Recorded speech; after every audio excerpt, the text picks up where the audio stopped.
Hi, Michael. Hey. Hi there. Some movements in the cashew. Yeah.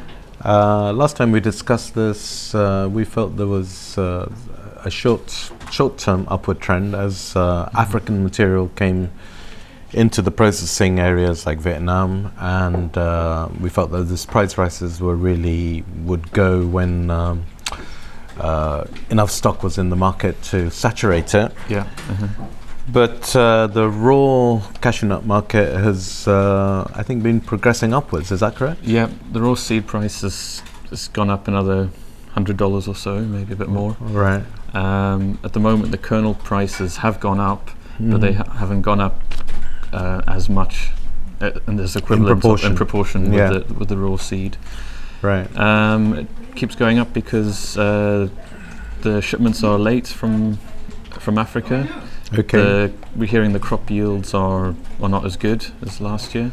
Okay. So stuff that's coming in is being snapped up. Right. And yeah, raw seed price keeps going up at this stage. Right. Okay. Well, I guess anybody who's been in cashew for at least 4 or 5 years will feel that kind of uneasiness, because this reminds me of 2011. Yeah.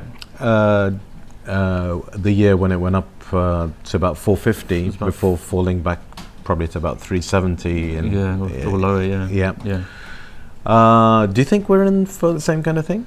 The signs aren't really there at the moment. I mean, yes, the seed is going up, the raw seed, but there isn't like a political problem in Africa. There isn't. That time we had the coup in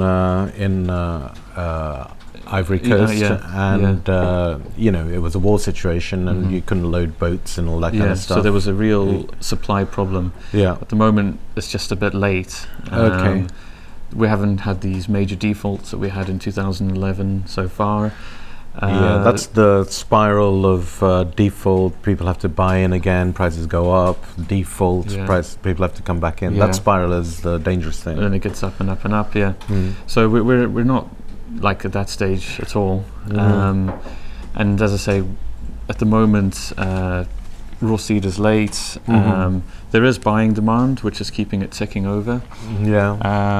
But it's not running away hugely. You can still get offers out of Vietnam.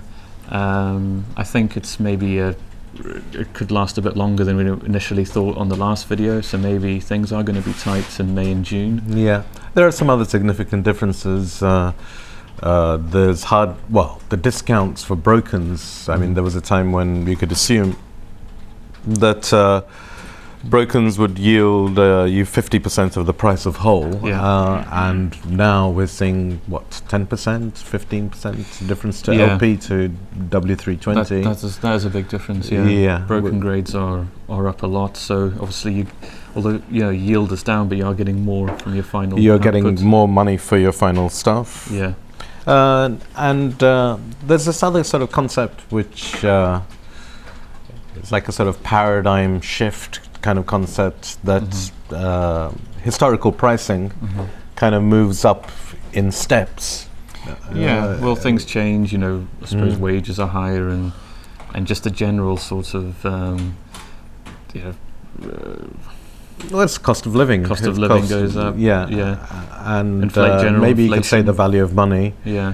But it's we've gone from maybe a $3 to $3.50 market to maybe a $3.50 to $4 market. Yeah, we've kind of seen, if you go back from 2007, when you can say 2007 to 9-10 was 2 to 2.50, and then every couple of years it's kind of moved up 50 cent, and maybe we are going to be for the next couple of years between a 3.50 and a 4. So at the moment you're kind of in between the 3.50 and the 4. And I think if the seed starts to come in and the buyers stay off and things calm down, then I think maybe we could see 3.50, but I think there will still be quite a lot of buying then if it gets to 3.50. Well, we're coming up to the season now, and people are going, generally have to buy a month ahead in this thing just for the shipment, so currently we'd be pushed, I guess, to find a June shipment. June's very tight, yeah. Yeah, so, by the time we get to August, definitely September, we're past the Christmas market anyway. Yeah. The other cold weather market that we had, Russia, is difficult. We've had very few Russian inquiries, so Yeah. I think over the next month and a half, we should know. But what's your gut feeling? Do you think I think this market is steady, or do you think it's steady to firm? I think it's steady to firm, and I think things are going to be tight for the next couple of months. And Right. we could I think it could easily go up another 15 cents as things get tighter. Now, by the time we get to August, we'll know what the crops are like in Africa. There should be a significant build-up of stock, and things could quieten down. But as I say, I think if it does come back down to something like 350 for W320s, Yeah. then people will jump in again, and I can't really see it going much below 350. Yeah. And Well, looking at the contracts book, we haven't seen people buying huge spreads, so we're going into that kind of like everything else, small bites of demand, and that tends to make for a firmer market, I think, because you know every slight reduction is construed as a buying opportunity.